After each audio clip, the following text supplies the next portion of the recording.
myself before I could retire with the way things are going in the economy, but we shall see. Anyway, what in the world am I yakking about today? Well, a couple of odds and ends. First up, it is definitely bug gut season. We're into spring and soon it'll be summer, and that means trucks across North America will be doing the work of God in the article of slaughtering bugs. Not quite the way the Helldivers do, but close enough. Our windshields pay the price for everybody else. So when you see a truck covered in guts and gore from running through a pile of insects, tip that man a salute. He has done the Lord's work. Another thing to yak about briefly is I was just getting a tire replaced on this trailer that I pulled for JB Hunt. I picked it up, did my pre-trip on it, found that it had a tire that had some significant wear on the inside of one of the tires. It was worn flat. It's like, alright, well, that's not DOT legal. Let's get that replaced. And as you have time between when you actually get the work order generated and when the work order is satisfied, I was doing some scrolling on Reddit and came across a troll post of a fellow who was yakking about Flip-Flopper out of a fuel island, just kind of hanging out, sitting still, standing outside of his truck. Now, in this guy's defense, the gentleman who was wearing the flip-flops, he was blocked in by a car that was beyond him, so we didn't really have anywhere to go. And that's part of the reason this guy was trolling, because, you know, the driver waiting for the other guy to move was wearing flip-flops and also socks for some reason, which that defies logic for me. I will never understand the combination of flip-flops and socks. But, hey, you do you, I guess. Now, that got some super truckers in on the chat who didn't quite get the joke. And including one guy who was like, not me, I'm in logistics, I wear boots and long pants all day, every day. And there were a few other like-minded comments that came after that.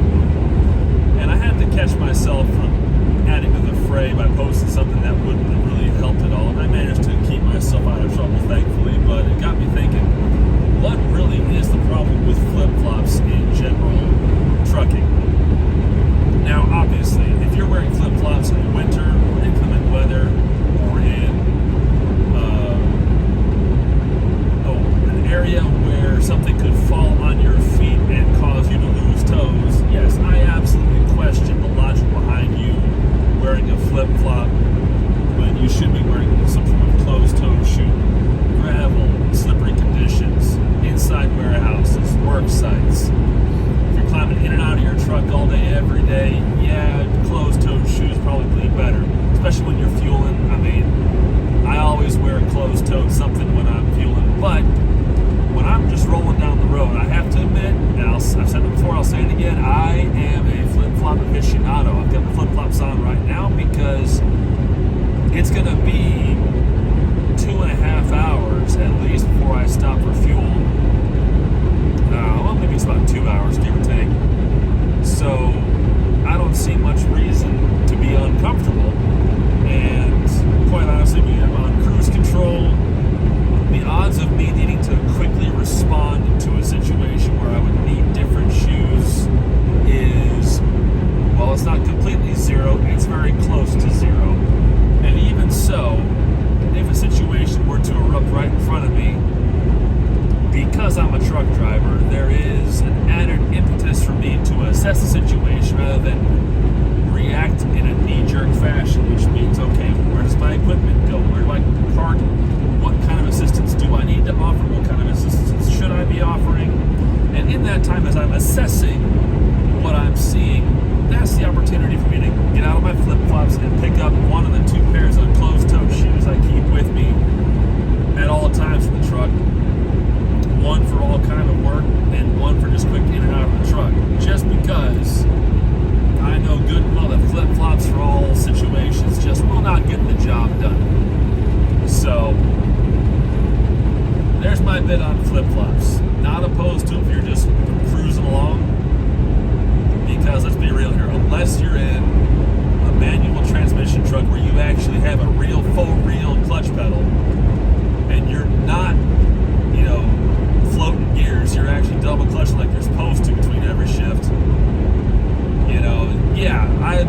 flip-flops in that situation, definitely do not recommend, just because I trained on 10-speed manuals. I still can drive manual. I haven't in years, but I still can. And I know, yeah, if I was to be driving a manual truck right now, there's no way I wouldn't be wearing anything other than closed-toed shoes of some sort, just because something tells me that's just the best way to go about it. Not to say you could not wear flip-flops while you're shifting gears or floating gears or even double clutching, but it's probably better if you're wearing closed-toed shoes. Why? Well, insert your reason there.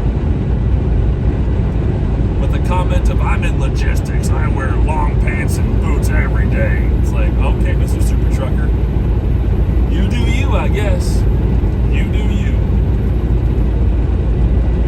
But also, there's the unfortunate reality that calling someone a flip-flopper has a mean streak tendency of basically assuming, in some cases correctly, that person is not local and has come from parts beyond the borders, typically somewhere far east.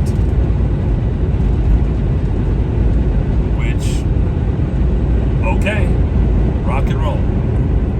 And with that being said, I'll go ahead and leave that there. Thank you so much for watching YouTube. Hope you have a great week ahead of you. Mine's looking okay, at least so far. And I will see you down the road.